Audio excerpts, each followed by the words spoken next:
here's my logs to torches auto crafter. First, obviously the logs have to go somewhere, so it goes into this chest, and I've got a loop of hoppers here with hoppers below that feed the furnaces, or this middle one here goes down to feed the stick crafting portion. If these furnaces fill up with logs, so if I drop a bunch in here and they all get over 60 and it starts backing up into the hopper, it sends a signal out and locks this hopper. So the logs will feed past it, and then the hoppers for the stick crafting part, if the final crafting portion starts to back up, the torch crafting part starts to back up with sticks, it gets a signal from all the way down there to lock this hopper, so it stops getting fed logs. When the coal is created, it gets pulled down and is targeted into a dropper to backfeed the furnace to make sure it's got adequate coal. If that starts backing up, or it's full, the signal off of this hopper when it has 23 will send out and unlocks this hopper below, which feeds into the middle here all of our extra coal, which goes down into this box and into the dropper for the final torch craft portion. Back here with the logs coming down, they go into our first crafter to be turned into planks. This gives off a signal when there's planks inside. If there's enough inside, or if there's any inside, this observer gets pulled back, creating a clock. So at first it's a little annoying, this will go back and forth, but once there's more than one, always more than one log in the crafter, it stays in position and just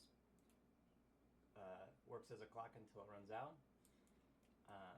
It clocks for both the plank crafting and the stick crafting, but I have the planks set up on a half speed with basically like a T flip-flop from this copper bulb. So the stick crafting is twice as fast to keep up. I was originally having overflowing issues when I really dumped a ton of logs in. And I wanted a little bit of, back spacing because the crafting can go pretty fast.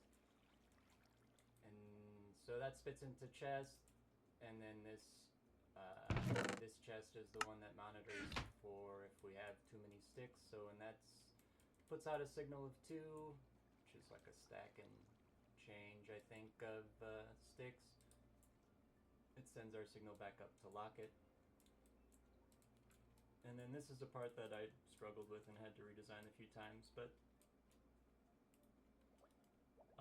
for the actual crafting of the torch, the timing is obviously important. So I use droppers. I've got a stick dropper and a coal dropper, and I have a signal going off of both to make sure there's adequate supply. So once the comparator shows 2 signal, it will unlock the hopper. So this is just a hopper clock with one item in it. And where did it go? It's over here. And so if either of these are locked, the clock stops and waits for whatever one needs a refill. So using essentially another T flip-flop to slow down the clock a little bit. And so this will turn this light on and off. Comparator triggers these two observers. With the stick being delayed, the coal is not delayed, then the firing of the crafter that's hidden in here is delayed the most, so it crafts the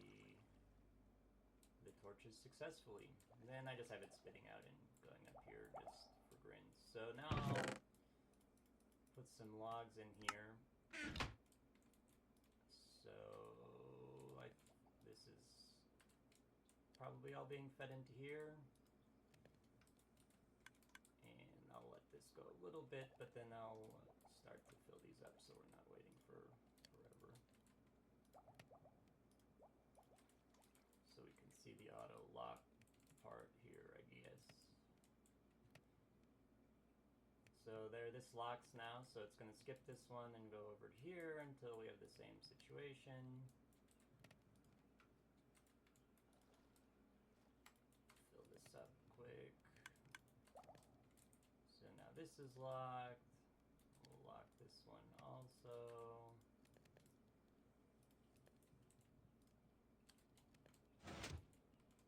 And need more sticks or logs here.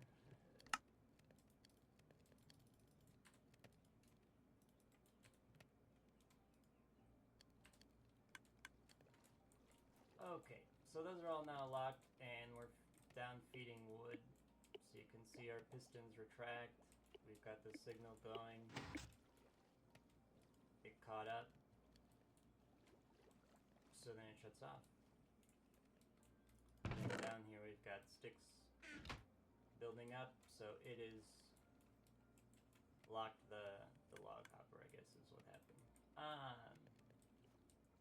So now we've got adequate supply.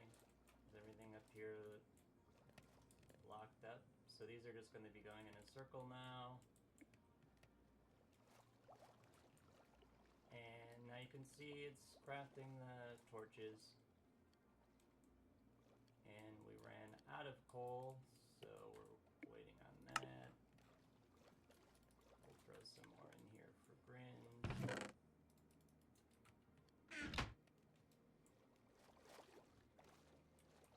So you can see how the clock works.